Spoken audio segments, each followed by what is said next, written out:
Welcome to exam सहपाठी। आज के इस वीडियो में हम जूनियर के ज्योग्राफी के सिलेबस के क्रम में अगला टॉपिक देख रहे हैं जो कि है भारत का भौतिक स्वरूप। और इसके अंतर्गत आज हम लोग भारत के उत्तर मैदानी भाग और थार मरुस्थल का अध्ययन करेंगे। तो आइए इसको स्टार्ट करते हैं। उत्तर का मैदानी भाग सबसे पहले देखते हैं। सबसे पहले ये जानते हैं कि भाबर और तराई का क्षेत्र क्या है। हिमालय से उतर करके जो मैदान की ओर आने वाली नदियां हैं वो अपने साथ बड़े बड़े बोल्डर, कंकड़ और पत्थर तथा अन्य अवसादों को बहा करके लाती हैं। यानी कि हिमालय से जो नदियां निकल के आती हैं मैदानों की ओर, वो अपने साथ जो है बड़े बड़े कंकड़ पत्थर को बहा करके लेकर आती हैं। और नदी द्वारा शिवालिक के सहारे, आप शिवालिक का आपको कल पढ़ाया था कि शिवालिक जो है सबसे दक्षिणी जो है हिमालय की श्रृंखला है शिवालिक। तो वहाँ से 8 से 16 किलोमीटर की चौड़ाई में इन अवसादों का निक्षेप कर दिया जाता है। तो ये नदियाँ जो अपने साथ कंकड़ों पत्थरों को बहा के लाती हैं वो जो है 8 से 16 किलोमीटर तक की चौड़ाई में उन अवसादों को निक्षेपित कर देती हैं। और ये जो कंकड़ पत्थरी वाला क्षेत्र होता है इसको बोलते हैं भाबर। यानी कि जो आपका निक्षेपण हुआ है इस क्षेत्र में 8 से 16 किलोमीटर तक शिवालय हिमालय के इधर साइड में, वो आपका भाबर का क्षेत्र होता है। और नदियाँ पत्थरों एवं अन्य अवसादों के नीचे विलुप्त हो जाती हैं। ये क्वेश्चन आपसे पूछा जाता है कि नदियाँ कहाँ पे विलुप्त हो जाती हैं, भाबर क्षेत्र में या फिर तराई क्षेत्र में। तो ये भाबर क्षेत्र में नदियाँ विलुप्त हो जाती हैं। आगे ये नदियाँ पुनः धरातल पर दिखाई देने लगती हैं और ये नदियाँ आगे तराई वाले क्षेत्रों में फिर से जो है आपको दिखाई देने लगती हैं। ठीक है, तो कंकड़ों पत्थरों के नीचे जो है ये विलुप्त हो जाती हैं, आगे आकर तराई क्षेत्रों में ये फिर से दिखाई देने लगेंगी। भाबर के सहारे एक नम एवं दलदली क्षेत्र का निर्माण होता है जिसे बोलते हैं तराई क्षेत्र। ठीक, तो भाबर के और आगे बढ़ने पर धीरे धीरे जो है एक नम और दलदली क्षेत्र का निर्माण होता है, वो उसे तराई क्षेत्र कहते हैं। तराई क्षेत्र जो है उपजाऊ क्षेत्र होता है। तराई क्षेत्र में पाताल तोड़ कुआं पाए जाते हैं। तो पाताल तोड़ कुआं क्या होते हैं कि जहाँ पे आप खोदेंगे तो एक निश्चित स्थान पे जाने के बाद वहाँ से अपने आप पानी निकलता रहता है। ठीक है ना, उसी को पाताल तोड़ कुआं पाए जाते हैं। ये भी आपसे पूछा जाता है कि किस क्षेत्र में पाए जाते हैं, तो ये तराई क्षेत्र में पाए जाते हैं। भाबर एवं तराई क्षेत्र में जैव विविधता युक्त विस्तृत वन पाए जाते हैं। ठीक है, और दुधवा राष्ट्रीय उद्यान इसी क्षेत्र में स्थित है। तो दुधवा राष्ट्रीय उद्यान भी इसी क्षेत्र में, भाबर तराई के क्षेत्र में है, क्योंकि यहाँ पर जैव विविधता युक्त विस्तृत वनों का विस्तार पाया जाता है।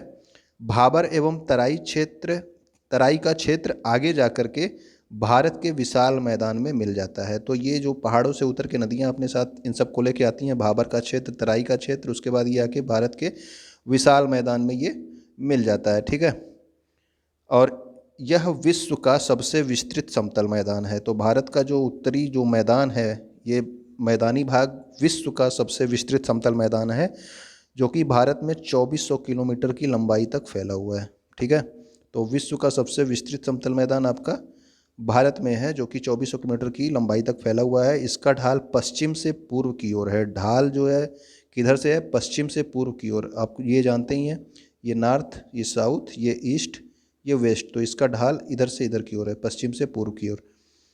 और जो है यह मैदान किससे बना हुआ है, तो ये मैदान सिंधु, गंगा, ब्रह्मपुत्र और इसकी सहायक नदियों के द्वारा लाई गई उपजाऊ या जलोढ़ मिट्टी से बना है। ठीक है ना, तो इन नदियों के जो है सहायक नदियाँ जो होती हैं उनके द्वारा जो मिट्टी लाई गई है उसके द्वारा इस मैदान का निर्माण हुआ है।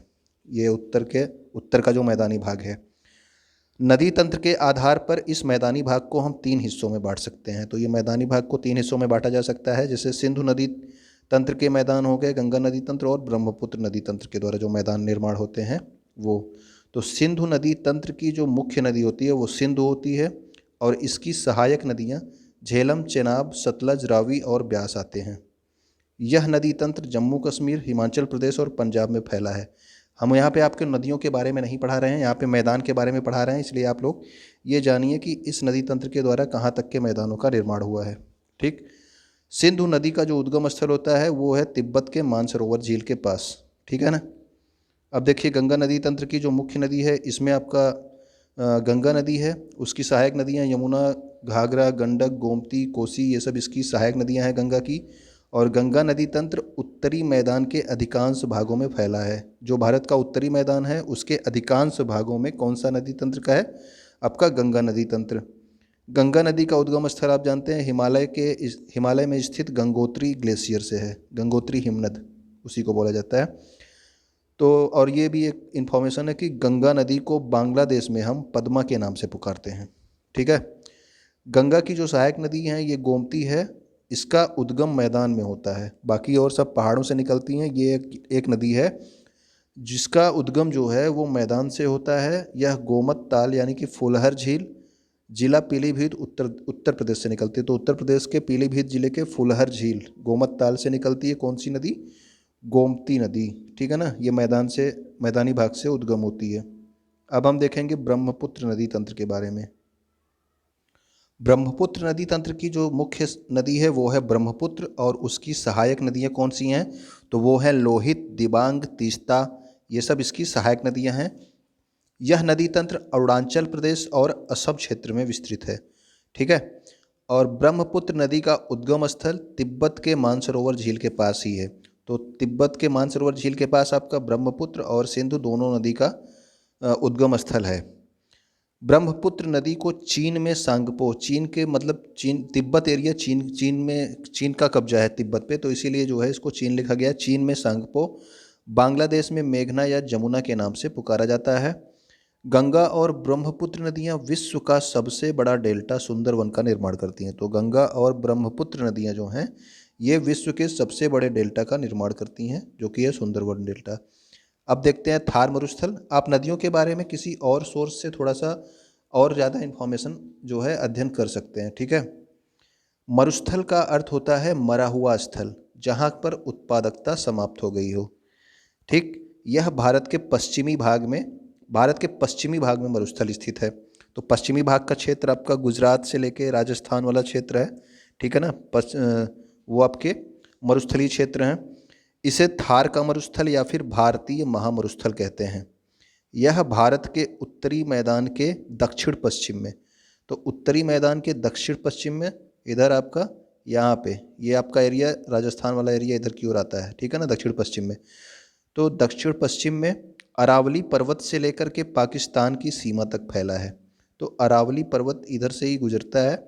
अरावली पर्वत की जो सबसे सर्वोच्च चोटी है वो है गुरु शिखर। ठीक। तो ये अरावली पर्वत से लेकर के पाकिस्तान की सीमा तक फैला हुआ है थार मरुस्थल का विस्तार।